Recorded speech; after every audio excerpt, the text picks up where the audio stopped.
오늘 말씀 열왕기상 13장 요엘서 1장에서 3장까지 말씀입니다. 열왕기상 13장은 예후의 이제 이후 이야기인데요. 11절 보면 예후의 아들이 여호아하스가 나오죠. 그리고 그 전에 제가 이제 도표도 좀 드리고 이제 아람에 대해서도 좀 설명했잖아요. 그 중에 제가 이제 왕 이름 두 명을 얘기했는데 베나닷이 그다음에 하사엘 말씀드렸잖아요. 그 이름들이 나오죠. 3절 보면은 여호와께서 이스라엘에게 노하사 늘 아람 왕 하사엘의 손, 이 하사엘 때문에 이스라엘이 많이 힘든 북이스라엘이 상황에 이르죠. 근데 하사엘의 아들은 누구냐? 베나닷이에요. 여러분 동명이인 그 있는 거 이게 아셔야 돼요. 같은 이름이 계속 반복되는데 그때 말씀드렸지만 저는 이거 성경이 순 거짓말이네 그렇게 생각했는데 좀 얼마나 참 무지하고 얼마나 그랬는지 내가 모르는 거면서 참 그랬다. 또 하사엘인데 하사엘 아들이 예후가 죽인 그 왕 이름이 베나닷이죠. 그렇죠? 예후가 그 장군으로 있었고 그 후에 왕이 베나닷이었잖아요. 근데 그 베나닷을 예후가 살해하고 왕이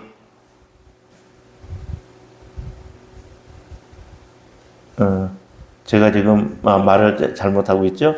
예후가 아니고 그렇죠? 하사엘이 아람의 자기 왕이었던 베나닷을 살해하고 아람의 왕이 되고 그런데 자기 아들 이름이 베나닷인 거예요. 그렇죠? 그렇게 이제 어려운 시절을 보내고 그리고 이제 다음 장 여러분 책 172페이지 보면은 요아스 왕이 나오는데 13절 171페이지 제일 끝에 요아스가 그의 조상들과 함께 잠에 이스라엘 왕들과 함께 사마리아에 장사되고 여로보암이 그 자리에 앉으니라. 여기 여로보암 또 나오죠. 여러분 여로보암 어디에서 봤어요? 우리가 저 앞에서 봤잖아요. 솔로몬 이후에 통일왕국이 남북으로 갈라질 때 남쪽은 르호보암, 북쪽은 여로보암이잖아요. 근데 한참 시대가 지나서 또 여로보암 왕이 나온 거예요. 그렇죠? 여기는 예후의 자녀 중에 이제 여로보암이에요. 그래서 여로보암을 여로보암 2라고 불러요. 여로보암 2. 여로보암의 아들도 아니고 상관이 없는데 이름이 이제 동명이인이고 이때 여로보암이 북이스라엘 나라적으로 볼 때는 제일 번성할 때가 여로보암. 지금 2세였을 때예요. 제일 번성할 때 선지자들이 제일 많이 나옵니다. 오늘은 남유다 선지자 요엘이지만 이후에 이제 호세아 또 요나 또 누구죠? 아모스. 이 세 선지자가 여로보암 2세 때 나와요. 왜냐? 경제적으로 국력이 제일 번성하니까는 이제 타락을 본격적으로 하는 거예요. 그러니까 선지자들이 안 돼. 돌이켜. 그리고 하나님이 선지자들을 보내는 거죠. 그렇죠? 사실 경제적으로 또 우리 개인적으로도 풍부하면 좋을 것 같은데 사실 꼭 그렇지만은 않아요. 사실 그 결과는 결국은 망가집니다. 자, 이제 그러고 이제 엘리사가 이제 죽습니다. 그리고 이제 오늘은 이제 요엘을 좀 보려고 합니다. 자, 173페이지 요엘 선지자는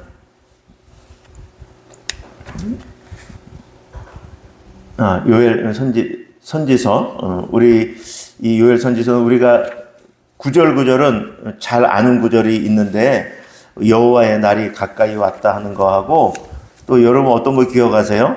이거 기억하지 않으세요? 176페이지 2장 23절. 그죠? 비를 내리시는데 이른 비와 늦은 비를 하나님이 주신다. 적당하게 우리의 필요를 채우신다. 그 말로 우리가 많이 쓰죠. 하나님께서 우리에게 이른 비 또 늦은 비를 주신다. 그리고 28절. 그 후에 내가 내 영을 만민에게 부어주겠다라는 말씀을 우리가 많이 기억하는 말씀입니다. 자, 그리고 이제 다시 1장으로 돌아오면요. 3절 말씀 같이 읽겠습니다. 3절. 시작. 너희는 이 일을 너희 자녀에게 말하고 너희 자녀는 자기 자녀에게 말하고 그 자녀는 후세에 말할 것이니라. 그렇죠? 이렇게 복음이 계속 이어져야 됩니다. 제가 그 전에 인수신 장군은 우리나라에 그때 복음이 전파되지 않아서 믿지 못했는데 천국 갑니까? 지옥 갑니까? 질문. 우리 세종대왕은. 그렇죠? 근데 여러분 이렇게 생각하셔야 돼요. 대한민국에 이 한반도에 사람이 살았었나요? 사람이 안 살았어요. 어디에서 왔어요? 아담의 후손들이었어요. 무슨 말씀 드리는지 아세요? 제가 지금? 하나님을 다 아는 사람들의 선조였는데 그 선조들이 복음이 끊어져서 하나님 아는 게 끊어져서 그 사람이 중국을 거쳐가지고 한국으로 와가지고 하나님을 모른 것이지 하나님을 몰랐던 것이 아니에요. 이해되세요? 누구 책임이에요? 그 부모 책임이잖아요. 근데 이순신 장군이 복음이 없어서 예수님을 몰랐대. 그럼 천국, 지옥 가면 안 된대. 말이 안 되는 거잖아요. 그 조상으로 가면은 아브라함의 후손이고 노아의 후손이고 노아의 후손이 다 갈라진 거예요. 노아의 후손이 어떻게 하나님이 심판한 거 모르겠어요. 그러니까 전 세계에 홍수 심판의 설화가 전 세계에 걸쳐 있거든요. 왜요? 노아의 후손들이니까. 그러면 하나님을 다 알았던 것이고 그 심판을 알았는데 그들이 퍼져 나갔는데 퍼져 나간 중에 일부 그 자녀들이 복음을 하나님을 안 전한 거죠. 그것이 한반도에 쉽게 말하면 시조였다고 보면 되는 거예요. 그런데 여기 그 이후에 이순신 장군이 하나님을 복음이 없어서 복음을 못 들었는데 천국 가요 지옥 가요 말하는 것 제가 보면 우문이에요. 우문. 어리석은 질문이라고요. 만약에 제가 복음을 안 전하고 제 자녀가 몰라. 또 그 자녀가 몰라. 자녀가 몰라. 이 땅에 살면서도 그러면 그 사람은 심판 받아요? 안 받아요? 복음 안 전했다니까요. 제가, 제 자녀가, 그 자녀가 받죠, 심판.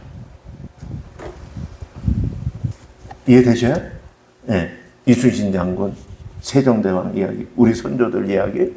우리 선조는 하나님이 우리 선조 여기다 창조한 게 아니고 아담 이후 홍수 심판 이후 노아의 자손으로 하나님을 모르려야 모를 수 없는 심판을 받은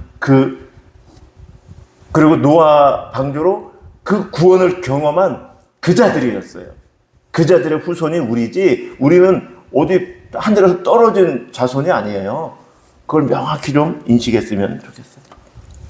3절 말씀, 그렇죠?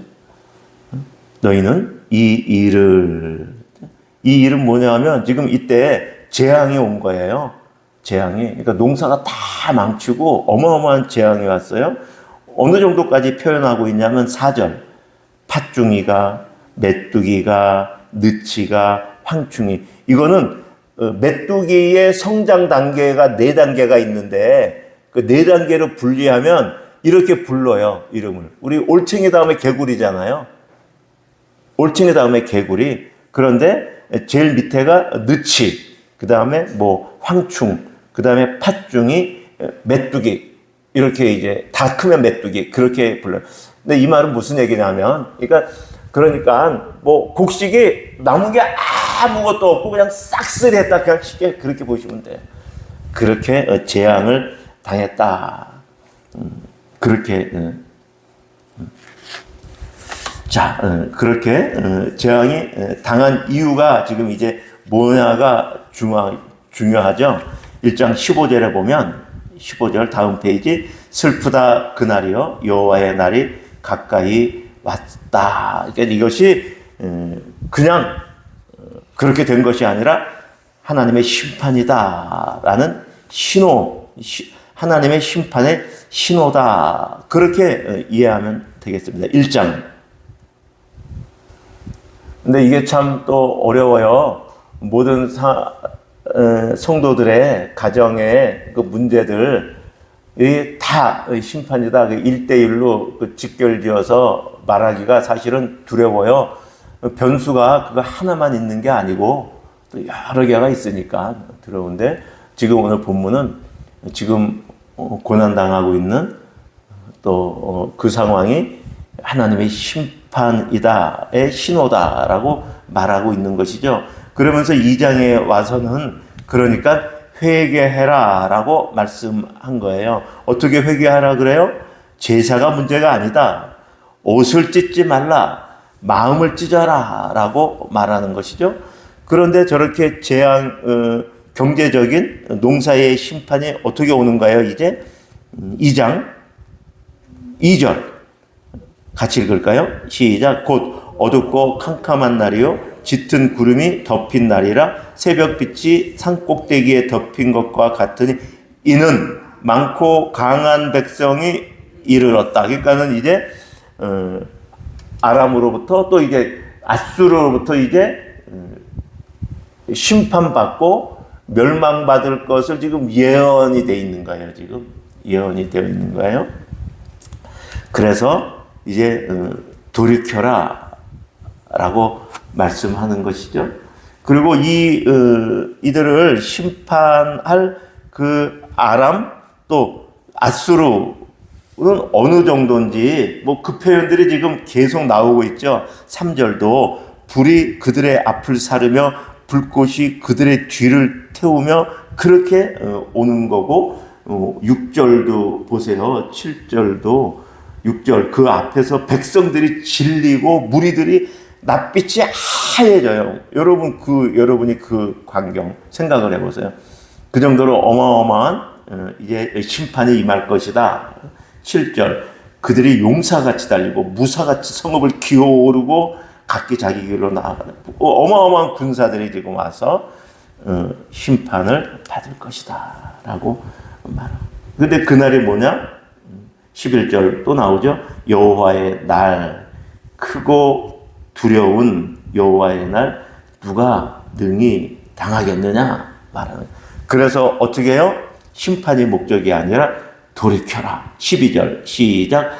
여호와의 말씀에 너희는 이제라도 금식하고 울며 애통하고 마음을 다하여 내게로 돌아오라.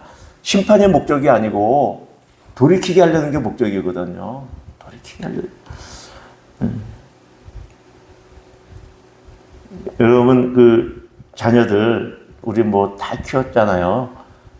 자녀들 막 혼내고 뭐 손찌검도 한 경험 있지 않으셔요? 왜요? 돌이키게 하려고.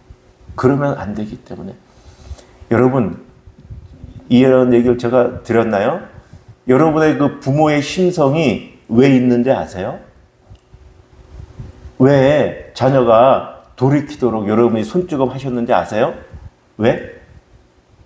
여러분만 그럴 것 같아요? 미국 사람은 안 그럴까요?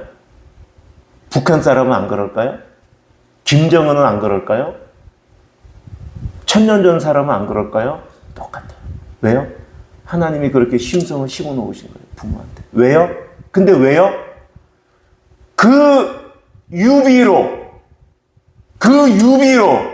내가 너희를 심판하는 것이 심판의 목적이 아니고 너희를 돌이키게 하려고 하는 그 유비 때문에 그렇게 넣으신 거예요. 우리 안에다가. 어마어마해요. 우리는 그냥 그러는데 아비여서 내가 널 사랑해서 그렇잖아. 그러면 안 돼서 그렇잖아.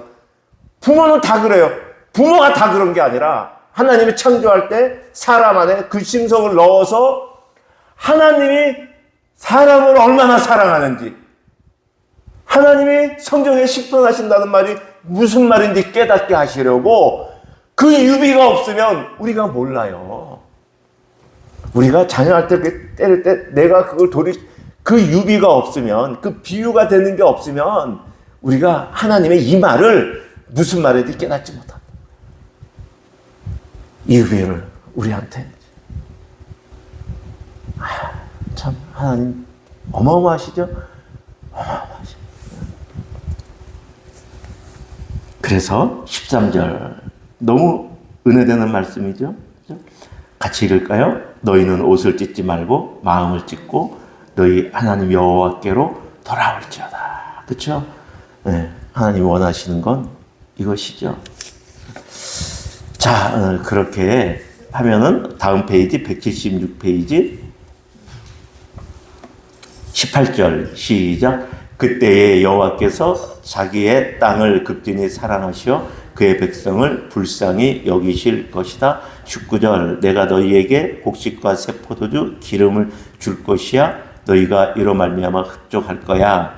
내가 다시는 너희를 욕당하지 않게 할 거야. 내가 20절 북쪽 저 아수르 군대 아람 군대를 너희에게서 멀리 떠나가게 할 거야. 그들을 메마르고 적막한 땅으로 쫓아내 버릴 거야. 27절 시작. 그런즉 내가 이스라엘 가운데에 있어 너희 하나님 여호와가 되고 다른 이가 없는 줄을 너희가 알 것이라. 여러분 이 말씀 어디서부터 하신 거예요? 출애굽 때부터 계속 말씀하신 거잖아. 10가지 재앙 때부터. 그렇죠? 바로에게 하신 말씀인데 이스라엘 백성들에게 한 거죠. 10가지 재앙에서 내가 여호와인 줄 알 거야. 내가 여호와인 줄 알 거야. 내가 여호와인 줄 알 거야. 하나님 마음 딱 하나예요. 내 마음 알아줘. 나야.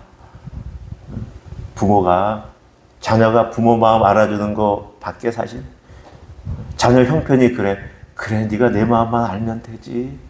우린 늘 그 말 하잖아요. 다시요. 그 유비가 왜 있을까요? 왜 부모하고 자녀의 그 심성이 있을까요? 하나님이 그렇게 창조해 놓으신 거예요. 나를 알게 하려고 우리를 그렇게 해주신 거예요.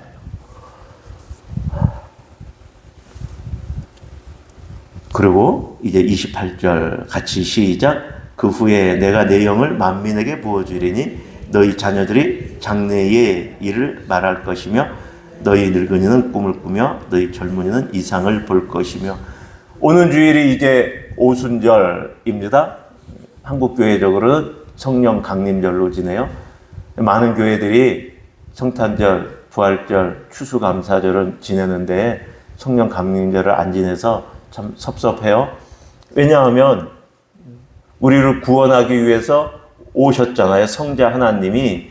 그게 성탄절이잖아요. 교회가 절기를 기념해야죠. 지켜야죠. 축하해야죠. 그리고 그 구속의 사역을 완성을 십자가에 돌아가 부활하셔서 완성하셨잖아요. 그러니까는 그 부활절을 기념하고 축하하고 감사해야죠. 그런데 그걸로 끝나면 아무 소용이 없는데 오순절에 성령이 임하셔서 성령 임하신 그것으로 복음이 전파되어 교회가 세워졌으니 오순절에 성령 강림은 교회가 탄생하게 진정한 교회 구속의 완성이거든요. 성령 강림절을 교회가 잘 기념하고 성도들에게 알리고 우리도 성령 충만을 사모해야 되는데 기도할 때만 성령 충만을 원하고 부르짖을 때만 성령 충만 원하고 정말 절기적으로 그걸 쏙 빼놓고 참 다음 주일이 성령 강림절입니다. 이 요엘서에 이 성령이 임할 것, 이것은 또 예언적으로 이 역사 안에 가시적으로 우리가 다 알 수 있도록 그렇게 오신 그 성령님이 오순절에 오신 것. 인류 역사에 한 번. 예수님이 지금도 우리 가운데 계시지만 육신을 입고 이 땅에 딱 오신 날이 2000년 전 그 성탄절. 그렇죠? 성령 하나님이 항상 계시지만 우리가 알 수 있게, 사람이 알 수 있게 이 인류 역사 안에 그 임하신 날이 2000년 전 그 오순절, 그때라는 것이죠. 그것이 요엘서에 또 이렇게 예언되어 있습니다. 하나님께서 회복시켜 주신다라는 것이죠. 그리고 풍성한 은혜를 주신다라는 것입니다. 그리고 이제 3장으로 넘어가면 역사에 주관하시는 분이 하나님, 마지막 여러분 178페이지죠. 여기 또 14절에도 여호와의 날이 나오고 17절, 16절, 17절 너무 근데 문장이 기네요. 16절 끝에 보면은 그러나 여호와께서 그의 백성의 피난처 이스라엘 자손의 산성이시로다. 그렇죠? 우리 인생의 진정한 피난처, 피할 길, 우리를 보호해 주시는 분은 하나님 한 분밖에 없으시죠? 17절 같이 읽겠습니다. 시작. 그런즉 너희가 나는 내 산성 시온에 사는 너희 하나님 여호와인 줄 알 것이라. 예루살렘이 거룩하리니 다시는 이방 사람이 그 가운데로 통행하지 못하리로다. 저와 여러분 개인적으로 하나님이 우리 안에 우리를 택하여 하나님의 백성 삼으시고 우리를 하나님 앞에, 우리가 하나님 앞에 갈 때까지 우리를 거룩한 백성으로 하나님이 만드실 것이고 하나님이 우리 안에서 그 일을 행하실 것입니다. 항상 지금 내 모습 보면 부족하고 어떻게 하나 하지만 하나님 말씀 가운데 거하시며 하루하루 삶을 살아가실 때 하나님께서 여러분을 거룩하게 예수 그리스도의 신부로 준비시키고 계시니 또 그 가운데 평안한 오늘 하루가 되면 좋겠습니다. 우리 말씀을 따라드리는 오늘의 기도 같이 하겠습니다. 시작. 이스라엘의 반복되는 범죄와 요엘서의 메뚜기 재앙 속에서도 역사를 주관하시는 하나님의 선하신 손길을 봅니다. 인생의 막힌 담 앞에서 내 자신의 의로움을 의지하지 않게 하시고 오직 자비로우신 하나님의 언약적인 사랑만을 붙들게 하옵소서. 인생길에서 당하는 고난이 나를 멸망시키려 함이 아니라 하나님께로 돌이키게 하는 신호임을 깨달아 돌이킬 수 있는 은혜를 주소서. 마음을 찢고 여호와께로 돌아가는 인생 되게 하옵소서. 성령 하나님 내 안에 거하셔서 마음을 새롭게 하여 주옵소서. 말씀에 따른 진실한 회개와 온전한 순종에 이르게 하옵소서. 나를 택하여 언약 맺어 백성 삼으시고 성령을 부어주시어 거룩한 잔으로 빚으시는 여호와께 감사와 경배를 올립니다. 내 삶과 일상이 흔들리고 혼란스러워도 언약을 이루어 가시는 하나님만 바라보며 의지합니다. 오늘도 내 가정과 일터와 삶의 영역에서 나를 통해 주의 인자와 성실을 드러내게 하옵소서. 예수 그리스도의 이름으로 기도합니다. 아멘. 개인 기도 드리시겠습니다.